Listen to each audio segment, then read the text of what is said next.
Have you ever stopped to think about the deeper significance of the month you were born in? At first glance, it might seem like a trivial detail, something we overlook or dismiss as mere coincidence. But to Carl Jung, one of the most profound minds in modern psychology, your birth month was far from random. He believed it carried symbolic weight, reflecting unseen energies that subtly shape your inner world. To Jung, the month you were born in wasn't just about seasons or dates. It acted as a symbolic portal, a doorway into the psychological and spiritual energies you were born under. These energies, he suggested, held clues to your emotional patterns, your potential, and even the lessons your soul came here to learn. It's not about superstition or fortune-telling. It's about using symbols as a way to understand ourselves on a deeper level. Imagine for a moment that the month of your birth holds encoded messages about your personality, your tendencies, your emotional rhythm, even your soul's journey. Sounds a bit far-fetched, right? But when we look at Jung's work, his ideas of archetypes, the collective unconscious, and the deep patterns of nature, it actually starts to make profound sense. In this exploration, we'll dive into Carl Jung's symbolic view of time, specifically how each month of the year contains a unique psychological energy, and how being born within a particular time can shape your inner world. This isn't about placing people into rigid categories, but rather about identifying the symbolic patterns that may already exist within you, patterns you've perhaps felt but never fully understood. Before we begin, if you're someone who seeks meaning, growth, and depth, consider subscribing to our channel. We're dedicated to exploring the kind of content that challenges surface-level thinking and invites you into deeper self-awareness. Join a community that values transformation through introspection, not just information. Take a deep breath, because what you're about to hear might change the way you see your birthday, not as a date on a calendar, but as a symbolic marker of who you are and who you're becoming. Jung didn't believe time was neutral. He saw it as filled with rhythm, meaning, and psychological tone. And your birth month, it's not random, it's a signature, a subtle imprint of nature's energy at the time you entered the world. Let's begin with Jung's core insight. The universe moves in recurring patterns, which he called archetypes. These are universal images, themes, and energies that live in every culture, myth, and psyche. They exist both outside of us and within us, and Jung believed each of us carries a unique configuration of these archetypes.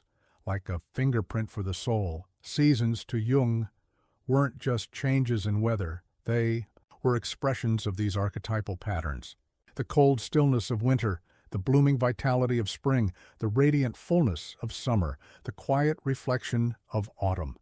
Each season brings its own energy, and since each month belongs to a season, it too carries its own psychological resonance. Your birth month, then, is not just a date. It's a symbolic setting. It's the emotional and energetic atmosphere into which you arrived. Was the world frozen and still, or alive, with heat and activity? Was it a time of reflection or a time of growth? These subtle cues, Jung believed, become part of the inner world we inhabit. Take March, for instance, a month of transition. In the Northern Hemisphere, it marks the shift from winter's stillness to spring's awakening. Jung might say that someone born in March is marked by that duality, carrying both reflection and emergence within them. They may feel caught between inner depth and outer expression, drawn to balance opposites and deeply attuned to change. Now compare that with someone born in July or January, months of seasonal steadiness. Jung associated these months with qualities like perseverance, inner strength, and vision. People born during these times may be the builders, the ones who create structure, hold space, and offer stability. They're often grounded, consistent, and emotionally resilient. Jung believed that time itself tells a story, and when we're born into that story, we absorb its tone. That tone becomes part of our inner soundtrack, subtly influencing how we feel, think, and act. It doesn't dictate our destiny, but it offers us a symbolic compass, a map of sorts, guiding us toward a deeper understanding of who we are. This isn't about prediction, it's about reflection. Jung believed that true freedom begins with self-awareness, and that includes recognizing the symbolic forces that shaped you at the moment of your birth. What energies were active in the world when you entered it? What archetypes might have been most present? The idea is simple, but powerful. Something we often overlook, the month we were born, might actually be a gateway into self-knowledge. Your birth month isn't just a box to fit into. It's a mirror that can reflect your inner landscape if you're willing to look. So, let's return to the question. What does your birth month say about your soul's path? Jung believed each month corresponds with a particular archetype, a timeless energy that lives within all of us, but which becomes more dominant in some depending on when they were born. These archetypes help explain your patterns, your strengths, your recurring challenges, and your deep, often unspoken wisdom. In the next section, we'll begin exploring each month in detail, from the contemplative quiet of January to the mystical depth of November. You may see yourself reflected in ways you hadn't noticed before, but remember, this isn't about limiting who you are. Jung's archetypes don't confine, they reveal. They name what has always been there, waiting to be understood. So if you're ready to discover what your birth month might reveal about your personality, your emotional tendencies, and your spiritual growth, stay with us. We'll walk month by month through the symbolic energies Jung associated with each point in the calendar.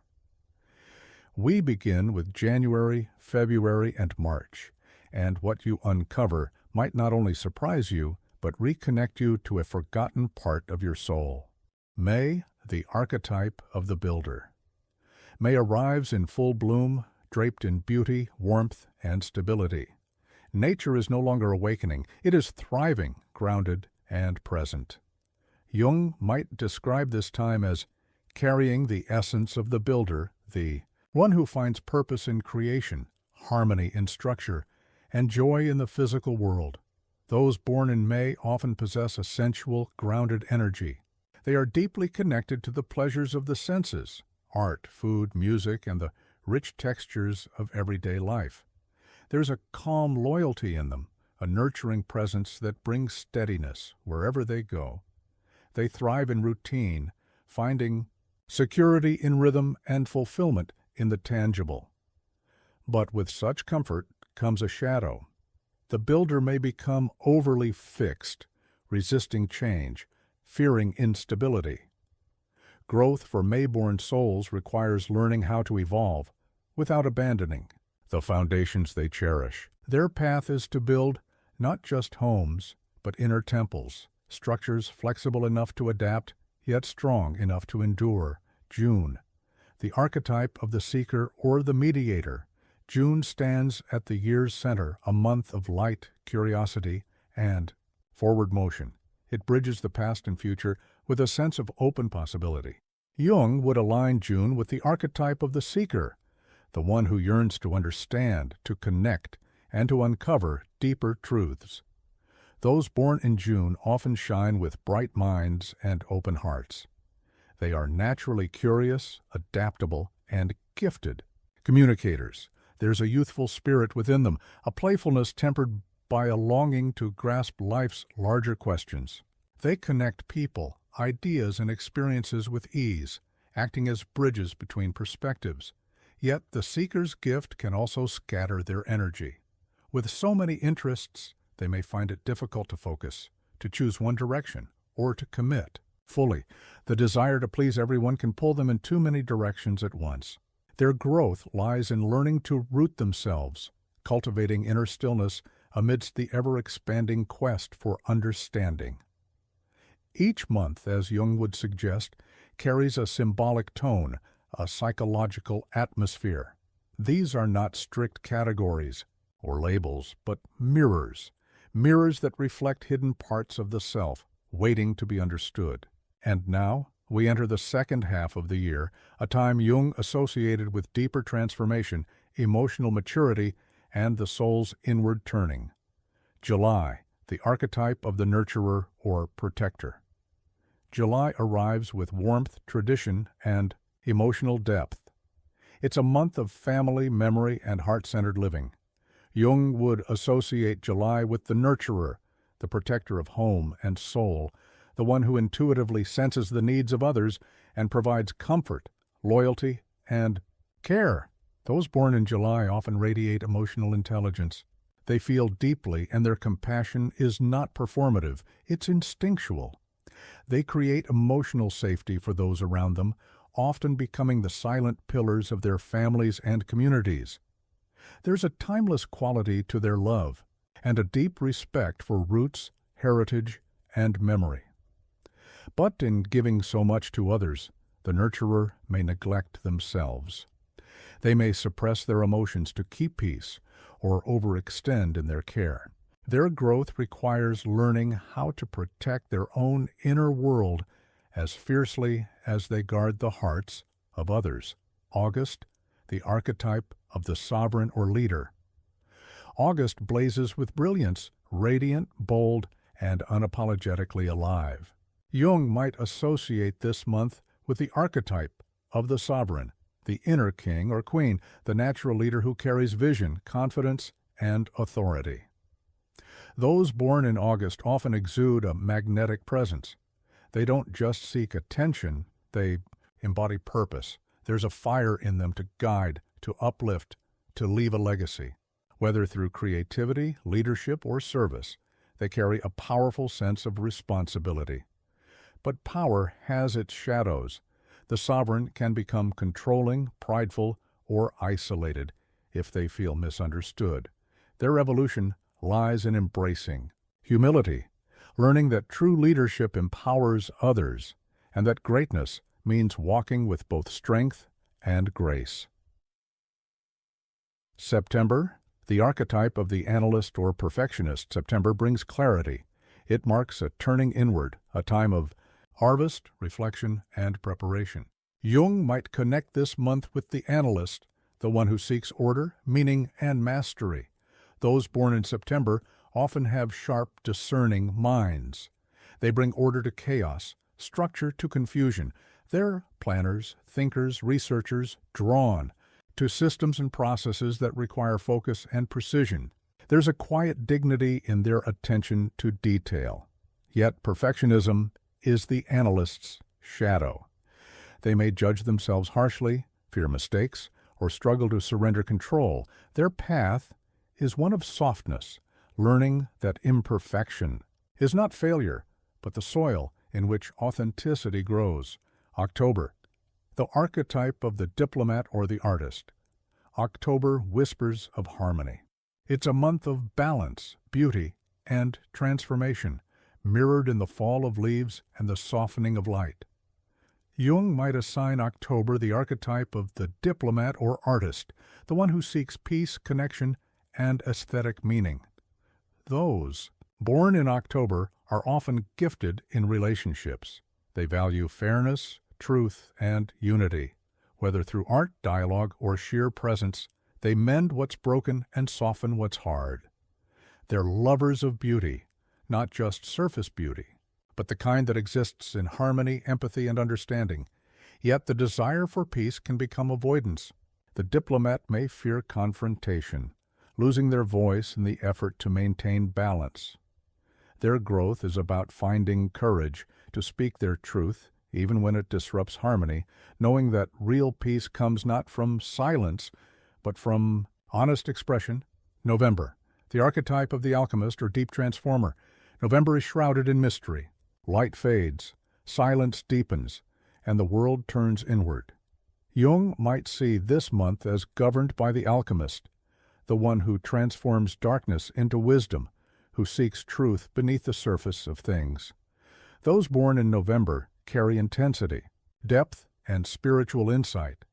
They are not afraid of shadow, they walk through it, often many times over, emerging wiser each time. They are the ones who undergo repeated transformations, shedding false selves and alchemizing pain into power. But this path is not easy. The alchemist can become overwhelmed by their own depths, lost in cycles of suffering. Their evolution lies in surrender, trusting the process of transformation, and understanding that their greatest gift is not just surviving the dark, but illuminating it for others. December. The archetype of the sage or visionary. December is both an ending and a beginning, a time of reflection and renewal. Jung would likely associate this month with the sage, the wise teacher, the visionary, the one who sees beyond the present into the eternal. Those born in December often carry a blend of grounded wisdom and hopeful optimism. They think big, dream wide, and reflect deeply. They are philosophers, mentors, guides, drawn to meaning, justice, and higher truths. But the sage must remain human. Detached from the present, they may become lost in ideals, disillusioned when reality disappoints. Their growth lies in anchoring their wisdom in the here and now, using it not just to teach or dream, but to live and love fully. As we've seen, each month is more than a square on a calendar. It is a symbolic rhythm, a spiritual tone. Jung didn't believe these archetypes were definitions. They were invitations. Invitations to know ourselves more intimately, to see our patterns, our strengths, and our hidden wounds. Your birth month doesn't define you, but it may reveal something essential, an ancient energy, a psychological imprint, a soul pattern. The key is to engage it consciously. True transformation, as Jung taught, isn't about labeling ourselves. It's about individuation, the process of becoming whole, integrating all parts of the self, both light and shadow. When we understand our symbolic nature, when we live in dialogue with our inner archetypes, we don't just live more wisely, we live more freely. So perhaps now, with this deeper lens, you'll look at your birth month differently, not just as a date, but as a doorway into your soul's unfolding story.